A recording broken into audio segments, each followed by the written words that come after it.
5 minutes to strategize for 5 days beginning 26th October.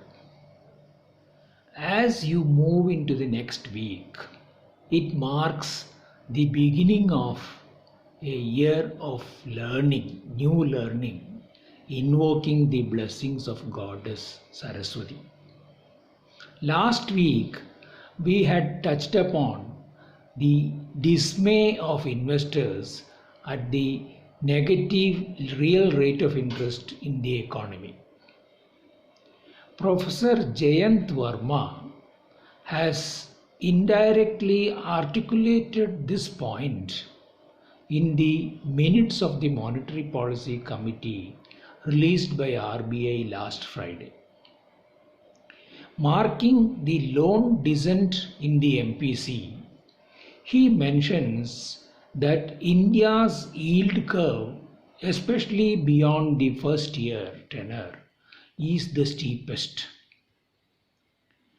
With the guidance note of the MPC assuaging any inflation risk and liquidity risk being addressed by the accommodative stance, he finds little reason for the slope of the curve to be so steep. With the announcement of on-tap TLTRO and open market operations by RBI, the market drew confidence and the yield on the benchmark 10-year bond softened to 5.84%. Rupee gradually lost ground against dollar and ended the week at 73.61. An election-infused weakness in the dollar could be pushing the rupee higher closer to 73 during the week, but RBI intervention is sure to be there. RBI's sustaining intervention has been validated by the country's forex reserves touching the 550 billion mark by 9th October. Week over week, the Nifty gained close to 200 points to end at 11,930, and the options volatility VIX was also firm at 21.82. Sensex has almost regained the 31st January 2020 levels, putting the pandemic behind us.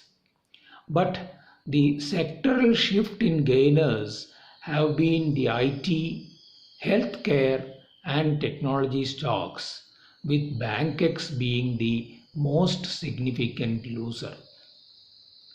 Though the buyback of Vedanta fizzled out, one of their group companies, Hindustan Zinc Limited, announced a whopping 1,065% dividend.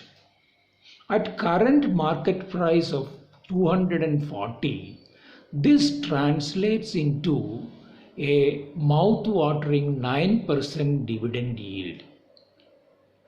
The company had earlier announced a higher dividend of 1,375% in March 2017. Year on year, compared to September 2019, the company has registered 24% growth in sales, but the net profit has declined by 6.77%. On a closer look, other income has come down by 34%, pulling down the profitability.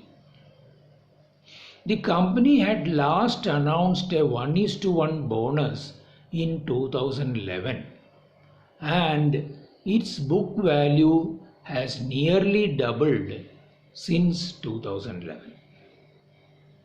The dollar index as well as gold remained firm throughout the week. Have an interesting week ahead.